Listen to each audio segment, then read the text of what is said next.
आज की इस वीडियो में मैं आप सभी से शेयर करने वाली हूँ कि गुरुवार का व्रत, अगर आप साप्ताहिक गुरुवार का व्रत रहते हैं और आपको पीरियड्स आ जाता है तो आप गुरुवार का व्रत कैसे करें, और अगर करें तो कैसे करें, और नहीं करें तो अगर आप किसी और से पूजा करवाना चाहें तो करवा सकते हैं कि नहीं करवा सकते। तो सबसे पहली बात कि जो साप्ताहिक व्रत गुरुवार का व्रत रखा जाता है वो लक्ष्मी प्राप्ति के लिए रखा जाता है।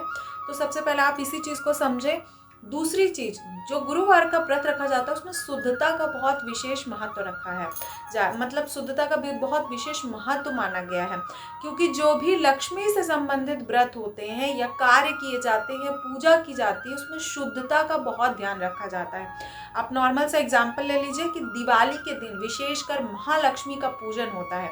तो जो दिवाली के दिन पूजन होता है, उस महालक्ष्मी पूजन के लिए सबसे पहले पूरे घर की सफाई होती है, तब जाके महालक्ष्मी पूजन होता है। उसी क्रम में मैं आपको बताना चाहती हूँ कि गुरुवार का जो व्रत है, जो गुरुवार का व्रत है वो भी लक्ष्मी से संबंधित है। चाहे गुरुवार का व्रत हो चाहे शुक्रवार का व्रत हो, पीरियड्स में आप व्रत को छोड़े ना, कंटिन्यू आप व्रत करें। जैसे आप नॉर्मल डेज में व्रत करते हैं वैसे ही आप पीरियड में भी व्रत करें। पीरियड में आप किसी और से पूजा करा सकते हैं या नहीं करा सकते? जी नहीं, बिल्कुल भी नहीं। आपके हिस्से का पूजा, आपके हिस्से की योग साधना कोई दूसरा कर ही नहीं सकता। तो सबसे इम्पॉर्टेंट चीज़ कि आप किसी दूसरे से पूजा नहीं करा सकते। अच्छा, कुछ लोगों का ये होता है कि वो हस्बैंड से कराते हैं। बिल्कुल, अगर आपके हस्बैंड फ्री है तो आप उनसे पूजा करा सकते हैं। इवन साप्ताहिक पूजा ही नहीं, वार्षिक पूजा में भी अगर पीरियड्स आ जाते हैं तो हस्बैंड पूजा कर सकते हैं, क्योंकि वार्षिक पूजा में तो आपको कोई सब्स्टिट्यूट ही नहीं होता है। और हस्बैंड आपके पूजा कर सकते हैं, क्योंकि हस्बैंड और वाइफ को हमारे हिंदू धर्म के हिसाब से उनको एक ही माना गया है। और चाहे दोनों साथ मिलके भी पूजा करते हैं, कोई एक भी पूजा करता है तो दूसरे का पूर्ण माना जाता है। तो साप्ताहिक व्रत में अगर आप व्रत कर रहे हैं और आपके पति पूजा कर रहे हैं, कलश स्थापना कर रहे हैं, कथा पढ़ रहे हैं, तो आप बिल्कुल कर सकते हैं, ठीक है। लेकिन जो व्रत होता है, पीरियड्स का जो व्रत होता है, वो फलीभूत नहीं माना जाता है, मतलब ऐसा शुभ माना नहीं जाता है। तो आप इस व्रत को स्किप ना करें, आप इस व्रत को छोड़े ना, आप इस व्रत को कंटिन्यू करें। मतलब जैसे खाने पीने वाली चीज़ जो है वो आप उसको मन सात्विक रखें, और लेकिन इसके बाद आप पूजा अपने पति से करा सकती हैं, तो ये आप कर सकते हैं। किसी और से पूजा ना करें, जैसे बाकी और कोई बहन है या घर में कोई माता है या कोई, उनसे ना कराएं, पति से कराएं तो आप करा सकते हैं। उसके बाद बहुत से लोगों का ये भी दुविधा रहती है कि अगर हम जो गुरुवार का व्रत कर रहे हैं तो अगर हम पीरियड में कर रहे हैं तो वो काउंट होगा कि नहीं होगा? तो बिल्कुल नहीं काउंट होगा, ठीक है। आप ऐसा जो देखिए, जब हम व्रत या पूजा करते हैं तो पूरी शुद्धता और मन के समर्पण के साथ करते हैं। तो अगर एक दो एक्स्ट्रा व्रत हो जाता है तो उसमें कोई बुराई नहीं है, वो शुभ ही माना जाता है।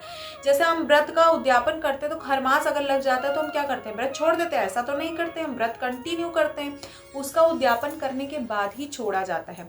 बहुत विशेष परिस्थिति में आप व्रत को छोड़ सकते हैं। जैसे आपको कोई बीमारी है, आपको कुछ प्रॉब्लम हो गई है, आपकी डिलीवरी हो गई है, या आपके साथ कोई क्रिटिकल सिचुएशन है, तब आप व्रत छोड़ सकते हैं। अन्यथा आप बिना उद्यापन के व्रत ना करें।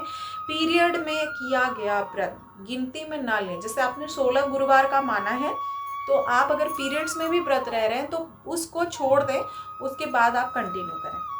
तो पीरियड्स वाले व्रत को वैसे गिना नहीं जाता, तो पीरियड्स वाले व्रत को आप काउंट ना करें। कुछ लोगों के और ये भी मन में प्रश्न होता है कि पीरियड के कितने दिन बाद पूजा करें। तो देखिए, हर घर का अलग नियम होता है, लेकिन शास्त्रार्थ जो है, जो शास्त्रों में बताया गया है कि 5वें दिन के बाद शुद्धि मानी जाती है।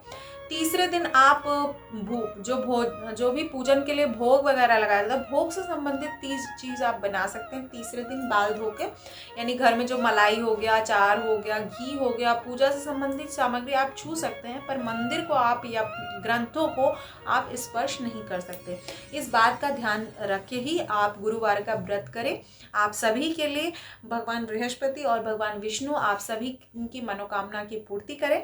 आप सभी के डाउट आई होप क्लियर होंगे कि पीरियड में व्रत करें कि ना करें। तो पीरियड में व्रत जरूर करें, और ना करने का तो कोई प्रश्न ही नहीं होता है। अपने आराध्य के प्रति अपनी श्रद्धा को दिखाने का एक माध्यम होता है हमारी व्रत और पूजा। तो आप उसको ज़रूर करें। उसके साथ ही आप पूजा करें कि ना करें, तो उसका भी मैंने आपको दे दिया है कि आप किस सिचुएशन में पूजा कर सकते हैं। अगर आपका 5वां दिन ख़त्म हो गया है, 6वां दिन है, तभी आप पूजा करें, अन्यथा आप पूजा ना करें। अगर आपके पति कर रहे हैं तो आप उनसे पूजा करा सकती हैं, ठीक है। जब आपके पति जो है आपका व्रत धारण कर ले और पूजा कर ले, मान लीजिए आपका पीरियड आ गया और आपको नहीं, आपको अगर आपके पति कर सकते हैं, हालांकि ऐसा करना नहीं चाहिए, अगर आप विशेष कोई दिक्कत आ गई है तो अगर आपके पति कर सकते हैं तो वो व्रत भी पूर्ण माना जाएगा। कभी किसी सिचुएशन में ऐसा होता है कि महिलाएं व्रत नहीं कर पाती या पूजा नहीं कर पाती, तो जो हस्बैंड होते हैं अगर वो व्रत या पूजा कर लेते हैं तो वो संकल्पित माना जाता है, वो पूर्ण माना जाता है, ठीक है।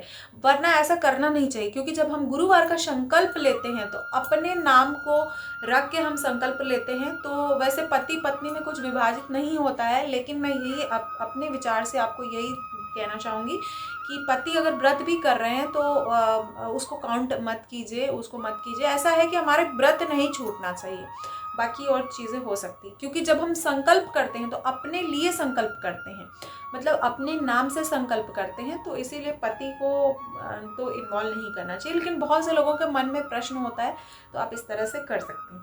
संकल्प जब आप लें तो उसके अनुसार ही व्रत करें। उसके बाद आप पूजा, जो हमारा गुरुवार का व्रत होता है उसको काउंट में ले सकते हैं, नहीं गिनती में ले सकते हैं कि नहीं, इसको भी मैंने बता दिया। और पूजा करना है कि नहीं करना है ये भी बता दिया। आई होप आपकी सभी समस्याओं का समाधान हो गया होगा और आप सभी के लिए जो है ये नव वर्ष मंगलमय हो, शुभमय हो, इसी शुभकामना के साथ नमस्कार।